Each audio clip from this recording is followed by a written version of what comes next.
What should you do if your campaign is limited by budget, but you can't afford to spend more money? Let's go inside Google Ads to answer your burning questions about budgets. I'm your host, Jyll Saskin Gales, bringing you more than a decade of Google Ads experience.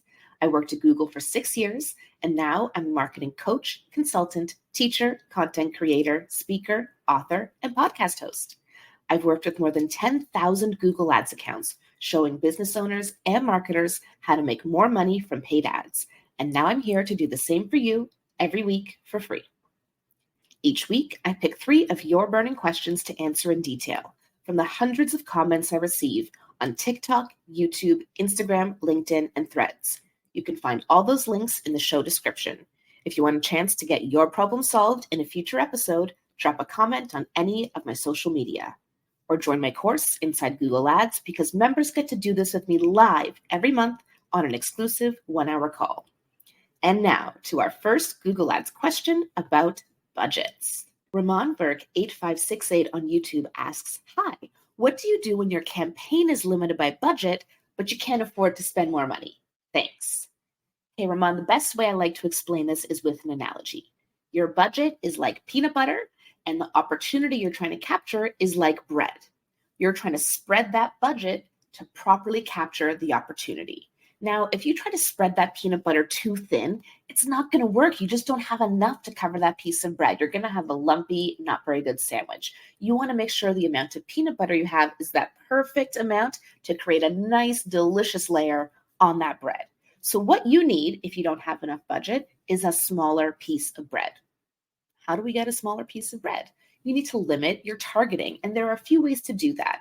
One of the fastest ways is to limit the locations you're targeting. Maybe you're targeting the whole United States when you can really just target a few states or a few cities. Maybe you're targeting all devices when that doesn't make sense for you. Though careful, because you might fall into a trap if you exclude mobile, let's say from the start, when it turns out that, 75% of people discover you on mobile. So careful with devices, but you can do that. Audiences. We talked about this in our targeting episode in episode 2, but you can limit the reach of your search campaigns by applying audiences on targeting mode. Fewer keywords, fewer ad groups. I'll meet with business owners a lot. They'll have, $15 a day and 15 ad groups, and then each ad group has 30 keywords. If you only have $20, $30 a day and you're running search, that probably means you have about 5 to 10 keywords total. And that's it. That's the right size of bread for that amount of peanut butter. If you're using a target bid strategy like target CPA or target ROAS, another way to make that bread smaller is to increase your target. So with a CPA, let's say your target CPA is $40, make the target CPA, in this case, decrease $30. That's going to limit the number of people Google Ads can profitably go after to hit that lower CPA target. So that makes your bread smaller. Or with a ROAS, you can increase your ROAS target. Let's say a ROAS target is 300%. Try increasing it to 350%. And again, that'll make that piece of bread smaller. All in all, you do not want to have a campaign that's limited by budget because then the algorithm is not going to be able to perform properly.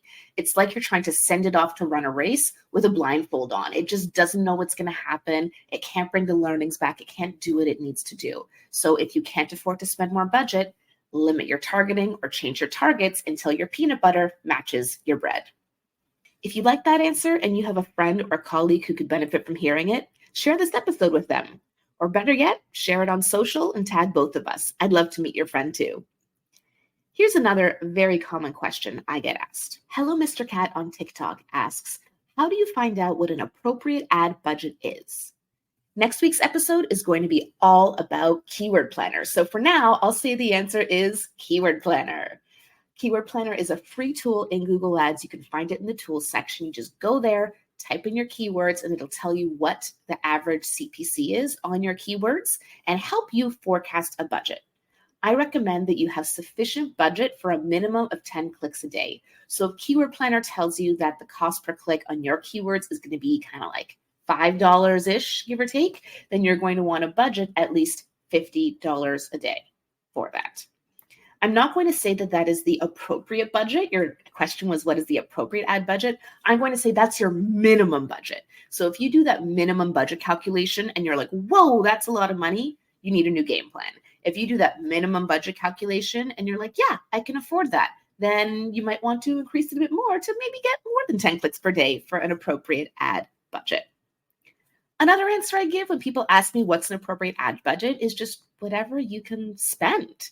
If you can't afford to advertise, don't advertise. And if there is one thing I can leave, beginner Google Ads practitioners with, it's that Google Ads are not always the solution to your problem. Your problem is you want to find more customers, you want to grow your business, you want to make more money. Google Ads can absolutely do that, but it is not always the best way to do that. So when we're talking about budgets, we definitely need to keep that in mind.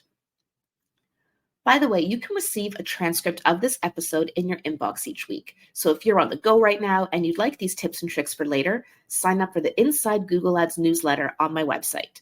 The link for that is in the description below this episode. Our last question is about budgeting when you're in a competitive niche. Newfell on TikTok asks, what if the CPC are really high, so a $600 budget won't suffice?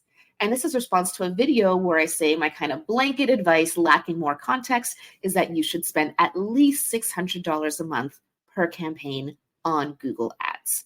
So if CPCs in your niche are really high and that won't suffice, you're going to need more budget. But aside from that, audiences are your best friend. I'm going to refer you back to episode 2 again if you didn't listen to it, about targeting versus observation mode and how you can use audiences to limit the reach of your search campaigns to those people who are most likely to convert. So for the full how-to on that, go to episode 2, then come back. Another thing I'll say is you shouldn't rule out formats like video. I know you're thinking I'm in a niche and my search CPCs are high. Why would I start running video? But running a video campaign can be much cheaper than running search. Your cost per view may be 10 cents or 20 cents. So you can run a video campaign and then remarket to the people who viewed the video campaign. This is actually something I'm running a test on in my business right now. So I have a video campaign running on a cost per view basis. I'm bidding 10 cents per view, which is really low, okay?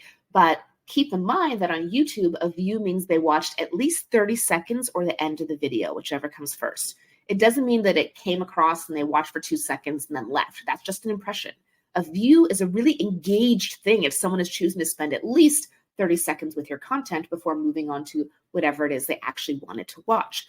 You can remarket to people who have viewed your videos by creating a YouTube segment in your audience manager in Google Ads.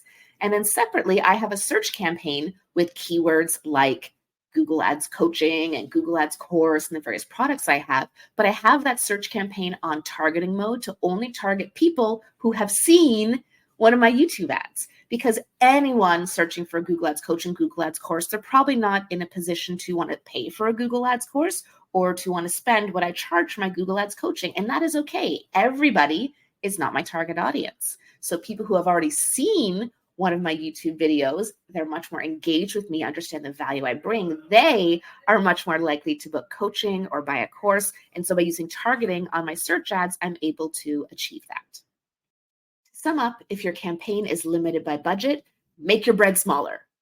I'm kidding. If you can't increase your budget, you need to decrease your reach so that your budget matches the opportunity.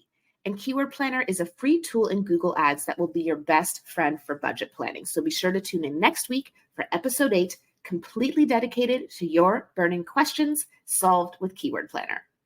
If you'd like me to take a look at your Google Ads account with you and solve the challenges you're facing together, you can book a call with me. The link to my calendar and more information about a coaching call is in the episode description. I'm Jyll Saskin Gales, and I'll see you next week inside Google Ads.